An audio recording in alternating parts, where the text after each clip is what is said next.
Dance with Intention, it's week 4, continuing education. We had a belly aching laughing time today. It was quite hilarious. You guys, all the men and all the leaders were on point with their little one-liners. We were cracking up. It was so funny. We learned how to dance a leader's right side pass, leading it from right to left hand hold. So leader's right to follower's left, leading a right side underarm pass from this direction. We go 1, cross on 2, raising the hand, 3 and 4, 5 and 6. This will end up with the leader's hand hold on top because of this pattern.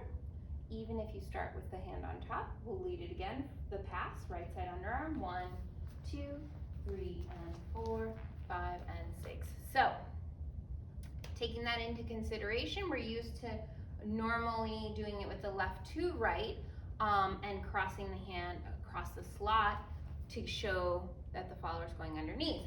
The follower still goes underneath, but with this, you're doing a little bit of a pistol hand hold, giving her a little C curve to wrap around those fingers, and then finishing facing you square.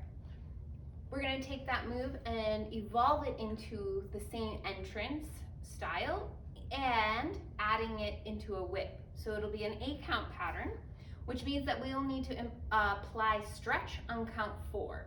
For us to get to a stretched point on count 4, the leaders are going to need to take a larger step and quicker step, which we learned how to do that with Patrick, on count 2. So this cannot be nonchalant and natural in feeling. You are going to be thinking more aggressive, assertive, and straightforward on counts 1 and 2. Kapow. Kapow. So it goes 1 and 2, 3 and 4, right? So now the followers are here at the end of the slot facing the leaders. We're like, oh, something is different. He hasn't squared up. He doesn't even look like he's ready to do a triple, but he is building what we call stretch or anchor away. And this allows us to come in for 5 and 6, 7 and 8. So all the way through from the other direction. It would look like this. 1, 2, 3 and 4, 5, 6, 7 and 8. I did triple steps on my part. Can I do it one more time? Sure. Good. And 1, 2, 3 and 4, 5, 6, 7 and 8. Excellent. So one of the ways that I'm paying attention to my leader and understanding that this is not a pass is that when he's leading the 1 and 2, that as he's changing and sending his body forward on count 2, that allows me to feel slightly that there isn't as much of a wide window. The fact that he's tried to pass me tells me that we're actually looking to get to the end of the slot. So if the leader takes his time and stays here, I am gonna read the pattern as a pass, and I'm gonna start to turn and finish, and then he's gonna try and lead the whip, and I will be on the incorrect footwork, as it happens sometimes. So leaders, to really accentuate that you're not leading a pass, on your count 2, you want to step forward past your follower. So you're making more distance. 1, 2, 3, and now I can prop my foot for 4 like a basic whip.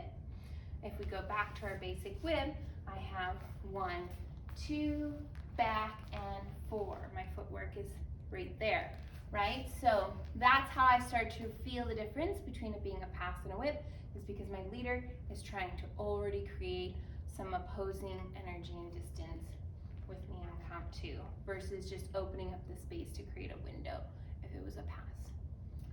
Anything you'd like to add? Carrying that through, right? So we do our 1, 2. My next goal, 3 and 4. I'm taking a step diagonally across the slot. I do really want to cross the slot, so I'm on this rail. I want to get to the opposite rail so I can clear that slot for her because I know that she's going to be coming back down through.